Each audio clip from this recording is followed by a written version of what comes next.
Snapchat is the ephemeral messaging service that is beloved of every teenager you know, but they've just done a big deal to actually stream chunks of the Olympics this year. It's a deal they've done with the US broadcaster NBC Universal, which actually seems like a huge deal for them, but also just a complete no-brainer because the Olympics it's all about highlights, and that's the perfect length for Snapchat. Does it seem like a no-brainer to you guys? We've got our panel this week. Liz Lee is from Startup Daily and Nick Healy is from the technology website CNET.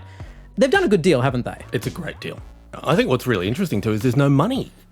They're just giving these rights away. They're going to share revenue, but there's actually Snapchat have not paid for this. So NBC really see the value of it.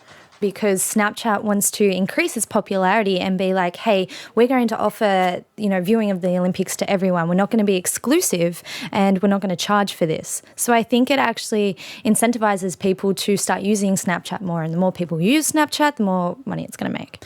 What's the value for NBC then? Is it just brand extension or reaching the young? Because this is the thing, they want to reach younger audiences.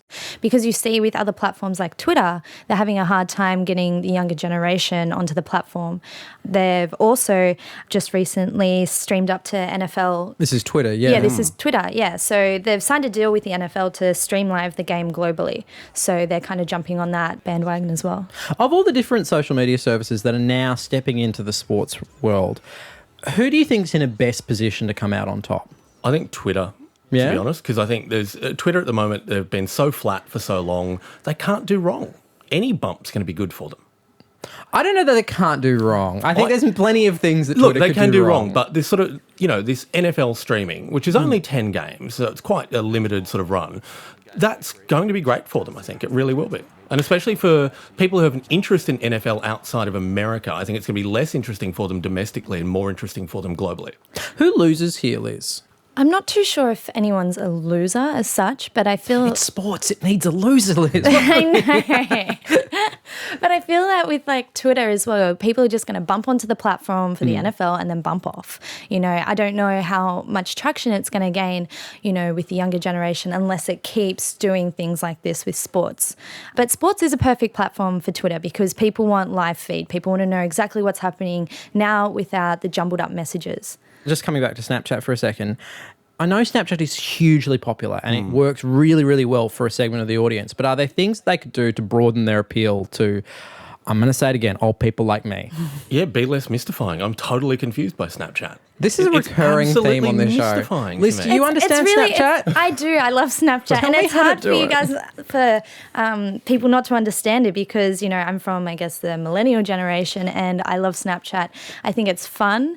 I think, quick messages and photos that dissolve instantly after you use them, that's perfect because there's so many aspects of our lives that we don't want everyone to know forever. But we still want to send them out. We still want to send them out. It's fun. It is. Okay. That is a fascinating psychological scenario that didn't exist many years ago. No.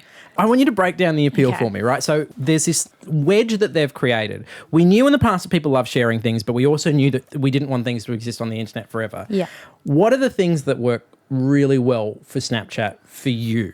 For me, Snapchat works really well for events and for entertainment purposes.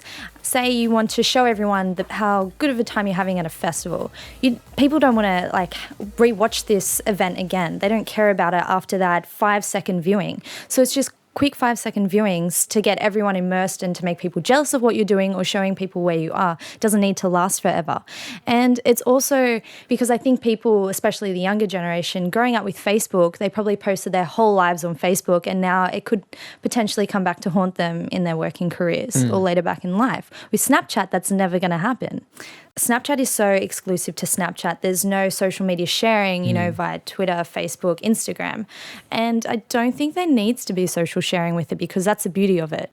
Are there things that Snapchat have tried that you didn't necessarily think would work but have actually become massive hits and really clicked?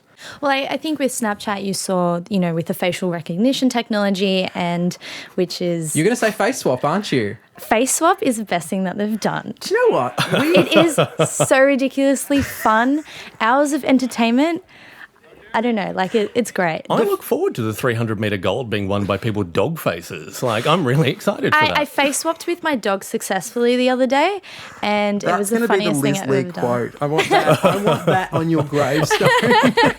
So for those of you that have never tried this before, it's well done. You've made some great life choices. There's a bit of technology that will inside Snapchat that will recognise your face and a friend's face or a dog's face, and it'll swap it. All right, there is lots more to this in the audio edition of Download This Show, which is live right now on the RN website. Thanks, guys.